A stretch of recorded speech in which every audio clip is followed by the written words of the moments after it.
In many cases अगर हम किसी वर्ब के ठीक बाद इन्फिनिटिव यूज कर दें तो उसका अर्थ वही होता है जब हम उस वर्ब के ठीक बाद कोई जिरंड यूज कर, जैसे आई लाइक टू स्विम। इसका मतलब हुआ कि मैं तैरना पसंद करता हूँ। यहाँ पे इन्फिनिटिव आया टू प्लस वर्ब की फर्स्ट फॉर्म। अब चलिए इसको हम जिरंड से रिप्लेस कर देते हैं और देखते हैं इसका अर्थ बदला या नहीं बदला। आई लाइक स्विमिंग, इसका भी अर्थ वही है कि मैं तैरना पसंद करता हूं, अर्थ नहीं बदला। आप इन्फिनिटिव यूज कर लीजिए या फिर जिरंड यूज कर लीजिए लाइक के बाद। लेकिन अब यहां देखिए, I remember to send him the message, infinitive use हुआ और अर्थ निकालिए इसका क्या निकलता है कि मुझे उसे मैसेज भेजना याद आया। और यहां पर सेंटेंस देखिए कि I remember sending him the message. तो आई रिमेंबर यानी मुझे याद है, सेंडिंग हिम द मैसेज, उसे मैसेज भेजना। अब ये लग रहा है कि दोनों का अर्थ एक ही है, लेकिन दोनों का अर्थ एक ही नहीं है, दोनों का अर्थ अलग अलग है। एक बात समझिए कि कुछ वर्ब्स ऐसे होते हैं अगर उनके बाद आप इन्फिनिटिव यूज करते हैं तो उसका अर्थ अलग होता है, अगर उनके बाद आप जिरंड यूज कर देते हैं तो उसका अर्थ अलग हो जाता है। और ये कुछ वर्ब्स ऐसे हैं, ये पूरी लिस्ट आपको दिखाई दे रही है। तो चलिए एक एक कर इन सभी को समझते हैं और देखते हैं कब क्या अर्थ निकलता है। फर्स्ट वर्ब लेते हैं रिमेंबर। अब इनको दोनों कंडीशंस में देखिए, इन्फिनिटिव के साथ भी और जिरंड के साथ भी। अब इन्फिनिटिव के साथ अगर ये यूज करते हैं तो याद आना ये पहले होगा और फिर उसके अकॉर्डिंग एक्शन करना वो बाद में होगा। एग्जाम्पल देखिए कि I remember to send him the message. इसका मतलब क्या हुआ कि मुझे उसे मैसेज भेजना याद आया। तो याद पहले आया, मैसेज उसने बाद में भेजा। इन्फिनिटिव ये फ्यूचर ओरिएंटेड होता है, ये फ्यूचर की बात करता है कि रिमेंबर ये पहले हुआ और उसके बाद अकॉर्डिंग टू दैट एक्शन होगा या फिर हुआ। अब इसको जिरंड के साथ देखिए कि ये कैसा अर्थ देता है। I remember sending him the message, यानी मुझे उसको मैसेज भेजना याद है, तो मैसेज भेज दिया गया और यह बात जो है याद है। तो जिरंड ये पास्ट ओरिएंटेड होता है, भेजना पहले और फिर उसको याद करना ये बाद में। Second verb forget. फॉरगेट का मतलब होता है सामान्य सा भूल जाना, means to fail to do something, कोई काम करने से चूक जाना।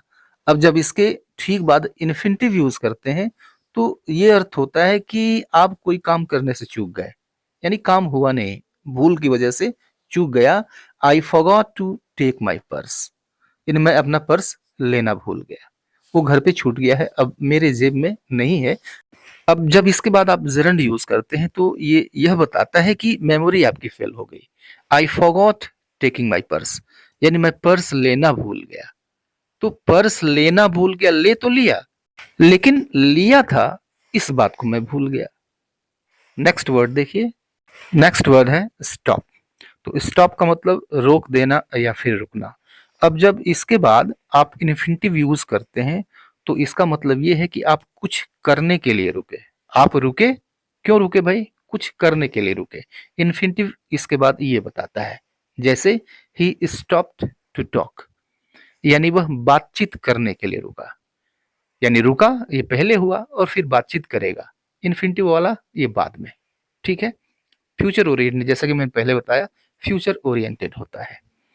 अब जब इसके बाद हम जिरंड यूज करते हैं तो इसका मतलब ये हुआ कि आपने जिरंड वाला जो काम है उसको रोक दिया।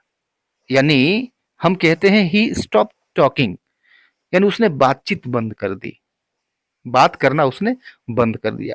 तो यह जो जिरंड है टॉकिंग, यह चीज रुक गई, यह चीज बंद हो गई। स्टॉप टॉकिंग, उसने बातचीत करना बंद कर दिया। नेक्स्ट देखिए ट्राई। ट्राई का मतलब क्या होता है? कोशिश करना। कब?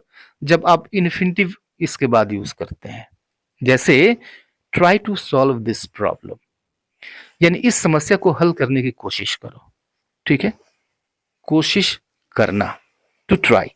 तो try to solve this problem, इस समस्या को हल करने की कोशिश करो। इसके बाद हमने इन्फिनिटिव यूज किया, कोशिश करना ये अर्थ हो गया। अब जब इसके बाद हम जिरंड यूज करते हैं तो इसका मतलब ये है कि आजमा कर देखो, यानी एक तरीका बताता है और इस तरीके को आजमाने की बात होती है। आजमा कर देखो, जैसे ट्राई रीस्टार्टिंग द फोन, यानी फोन को रिस्टार्ट करके देखो। यानी यह जो तरीका है, यह आजमा कर देखो, हो सकता है जो प्रॉब्लम है वो फिक्स हो जाए। नेटवर्क नहीं आ रहा है, हो सकता है ये प्रॉब्लम फिक्स हो जाए। ये तरीका हुआ ट्राई रिस्टार्टिंग फोन।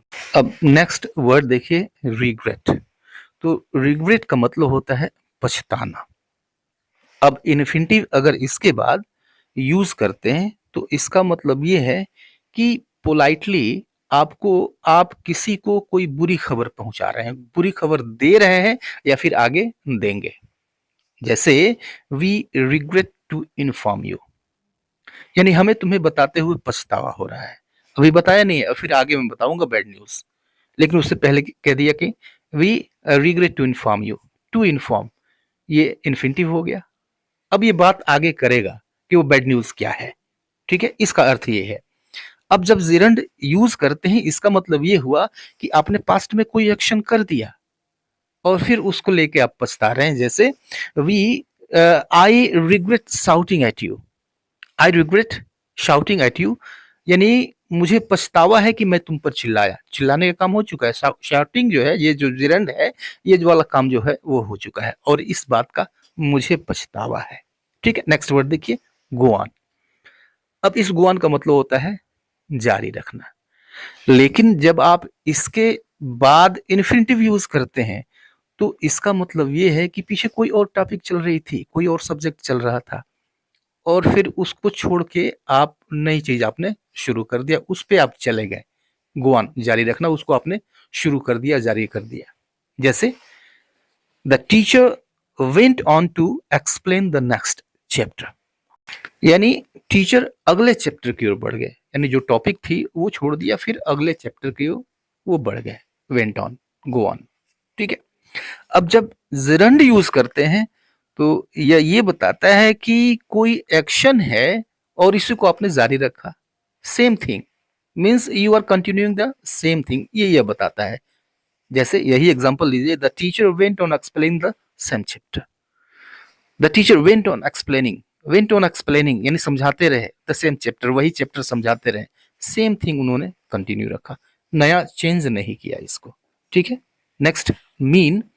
अब मीन का अर्थ होता है इरादा, इंटेंशन। जब इसके बाद इन्फिनिटिव यूज करते हैं, जैसे I didn't mean to hurt you, इसका मतलब मेरा इरादा तुम्हें चोट पहुंचाना नहीं था। टू हर्ट, चोट पहुंचाना, इरादा नहीं था चोट पहुंचाने का। अब जब इसके बाद आप जिरंड यूज करते हैं तो इसका मतलब होता है, अर्थ होता है, यानी किसी चीज में यह चीज शामिल है। जैसे this job means working at night, यानी इस जॉब का अर्थ है रात में काम करना। यानी यह जब जॉब करोगे तो इसमें शामिल होगा कि अब इसमें रात में भी काम करो। तो मतलब या फिर अर्थ। ठीक है, नेक्स्ट वर्ड देखिए, नेक्स्ट वर्ड है नीड। अब नीड के बाद आप इन्फिनिटिव यूज करते हैं तो यह एक्टिव वॉइस का अर्थ देता है और इसका मतलब यह है कि किसी व्यक्ति को कोई काम करने की जरूरत है। जैसे I need to clean my room. I need to clean my room, यानी मुझे अपना कमरा साफ करने की जरूरत है। ओके, अब जब इसके बाद आप जिरंड यूज करते हैं तो यह पैसिव अर्थ देता है, यानी किसी चीज के ऊपर काम किए जाने की जरूरत है। दिस रूम नीड्स क्लीनिंग, यानी इस कमरे को साफ किए जाने की जरूरत है। तो आज के लिए इतना ही, मिलता है नेक्स्ट वीडियो में, तब तक के लिए good bye and take care.